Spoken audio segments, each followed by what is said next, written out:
Praise the Lord.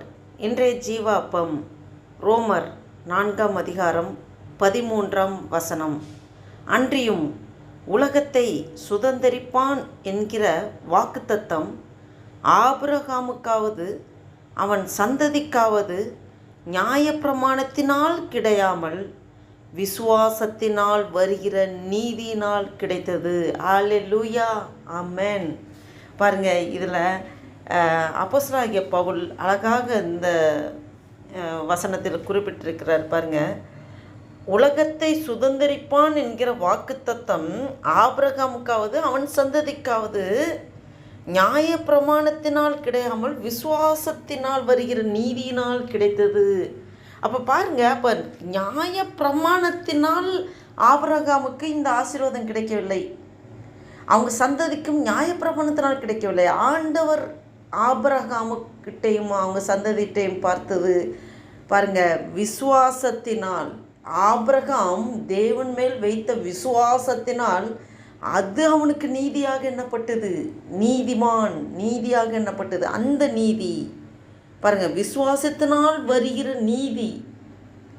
அப்போ விசுவாசம்தான் முக்கியம். விசுவாசம், உங்கள் விசுவாசமே உலகத்தை ஜெயிக்கிற ஜெயம் என்று சொல்லப்பட்டிருக்கிறது. அப்போ நம்ம தேவன் மேல் வைக்கிற விசுவாசம் மிகவும் முக்கியமான ஒன்று. ஏன்னா கண்டு விசுவாசிக்கிறதை விட காணாமல் விசுவாசிக்கிறவன் பாக்கியவான் என்று சொல்லப்பட்டிருக்கிறது. நாம் காணக்கூடிய உலகத்தில் இருக்கிறோம், காணக்கூடாத உலகம் ஒன்று இருக்கிறது. அந்த காணக்கூடாத உலகத்தில் தேவன் இருந்து கொண்டு காணக்கூடிய இந்த உலகத்திலே அவருடைய செயல்பாடுகள் நடந்து கொண்டிருக்கிறது. அப்போ நம்ம கண்டு விசுவாசிக்கிறதை விட காணாமல் விசுவாசிக்கிறோம் பாக்கியவான்.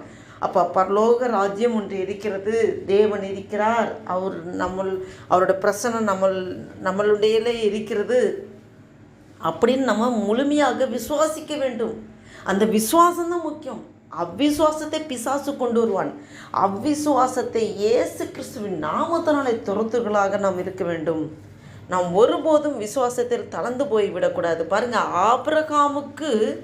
ஆபிரகாமுக்காவது அவன் சந்ததிக்காவது உலகத்தை சுதந்தரிப்பான் என்கிற வாக்குத்தத்தம் எதனாலே கொடுக்கப்பட்டதுன்னா நியாய பிரமாணத்தினால் கிடைக்கப்படவில்லை, விசுவாசம் தேவன் மேல் வைக்கிற விசுவாசத்தினால் வருகிற நீதினாலே கிடைத்தது. அப்போ இந்த கேட்டுக்கொண்டிருக்கிற என் அன்பு தேவ பிள்ளைகளே, நாம் ஆபிரகாமின் சந்ததி. பாருங்க, ஆபிரகாமுக்காவது அவன் சந்ததிக்காவது, அந்த சந்ததிக்காவது யாருன்னா நம்ம தான். ஆபிரகாமின் சந்ததி விசுவாசத்தினால் வருகிற சந்ததி. நாம் தேவன் மேல் வைக்கிற விசுவாசம், ஆபிரகாம் வைத்த விசுவாசத்தினாலே நாமும் விசுவாசத்தோடு நாம் ஆண்டவரை இறுக பற்றி கொண்டு நாம் செல்வோமாகில் அந்த விசுவாசத்தினால் வருகிற நீதியினாலே நமக்கு உலகத்தை சுதந்திரிப்பான் என்கிற வாக்கு தத்தத்தை நாம் சுதந்திரித்துக் கொள்கிறோம். ஏன்னா நம்மளுடைய விசுவாசம்தான் உலகத்தை ஜெயிக்கிற ஜெயம் என்று சொல்லப்பட்டிருக்கிறது. அப்போ நாம் முழுமையாக தேவன் மேல் முழு விசுவாசத்தோடு ஆண்டுட்டு வைக்க வேண்டும். 100%. அதை தான் ஆண்டவர் நம்மண்டில் எதிர்பார்க்கிறார்.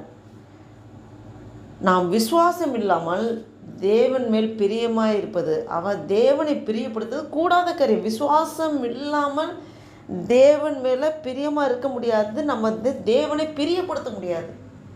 தேவனுக்கு ஒரு பிரியம் உண்டாக வேண்டுமென்றால் நாம் ஆண்டவர் மேலும் விசுவாசம் வைக்க வேண்டும். அப்போ ஆண்டவர் பார்க்குறாரு, ஒரு அற்புதம் செய்யும்போது அவங்ககிட்ட ஒரு கொஸ்டின் கேட்பார், இதை செய்ய என்னால் முடியும் என்று நீ விசுவாசிக்கிறாயா? பார்வை அடைவாய் என்று விசுவாசிக்கிறாயா? இந்த அற்புதம் செய்வேன் என்று நீ விசுவாசிக்கிறாயா? இதை தான் ஆண்டவர் கேட்பார். அந்த விசுவாசத்தை தான் உங்கள்கிட்டையும் என்கிட்டையும் எதிர்பார்க்கிறார். நம்ம வாழ்க்கையில் ஒரு அற்புதம் நடக்க வேண்டுமென்றால், நம் வாழ்க்கையில் ஒரு அதிசயம் நடக்க வேண்டுமென்றால் ஆண்டவர் நம்மண்டியில் கேட்கிற காரியம், என்னால் செய்யக்கூடும் என்று நீ விசுவாசிக்கிறாயா மகளே மகனே அப்படின்னு உங்கள் ஒவ்வொருவரோடும் அடிமை என்னோடும் ஆவியானவர் இந்த வசனத்தின் மூலம் நம்மளோடு பேசி கொண்டிருக்கிறார்.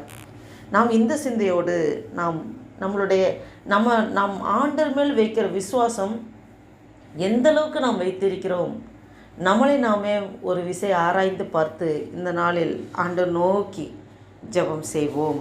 அன்பும் இரக்கும் நிறைந்த பரம தகப்பனை நன்றியோடு துதிக்கிறோம் ஐயா, ஸ்தோத்திரிக்கிறோம் அப்பா. இந்த காலை வேலைக்காக நன்றி செலுத்துகிறோம் ஆண்டவரே. அப்பா ஆண்டவரே, எங்கள் வாழ்நாட்கள் ஒரு நாளை கூட்டி கொடுத்தீரே. நன்றி தகப்பனை, நன்றி தகப்பனை.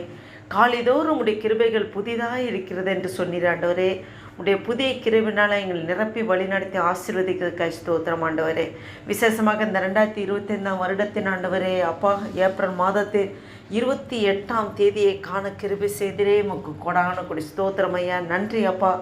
அப்பா, எங்களை கொண்டு என்ன செய்ய சித்தம் தீர்மானம் வைத்திருக்கிறோம், உடைய சித்தத்தைப்படி நடத்துங்கப்பா ஆண்டவரே. உம்மால் கூடாத காரியம் ஒன்றுமில்லை ஆண்டவரே. எல்லாம் உம்மால் கூடும். சர்வ சிருஷ்டிகர் வியாபிகர் அப்பா. உம்மாலே கூடாத காரியம் ஒன்றுமில்லை என்று நாங்கள் முழு இருதயத்தோடு விசுவாசிக்கிற கர்த்தாவே.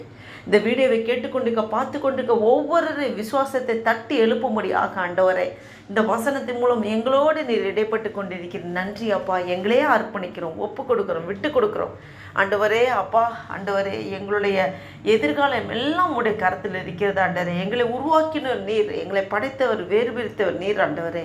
எங்களை அத்தினதின் காலத்தில் நேர்த்தியாய் அழகாய் அற்புதமாய் நடத்தி கொண்டிருக்கிற தேவனே அப்பா, மண்டையில் எங்களை முழுவதுமாக தாழ்த்தி ஒப்பு கொடுக்கிறோம், அர்ப்பணிக்கிறோம். உன்னை நாமம் மாத்திரம் மகிமைப்படட்டும். இயேசு கிறிஸ்துவின் நாமத்தினால ஜெபிக்கிறோம் ஜீவனுள்ள எங்கள் நல்ல பிதாவே. ஆமேன், ஆமேன்.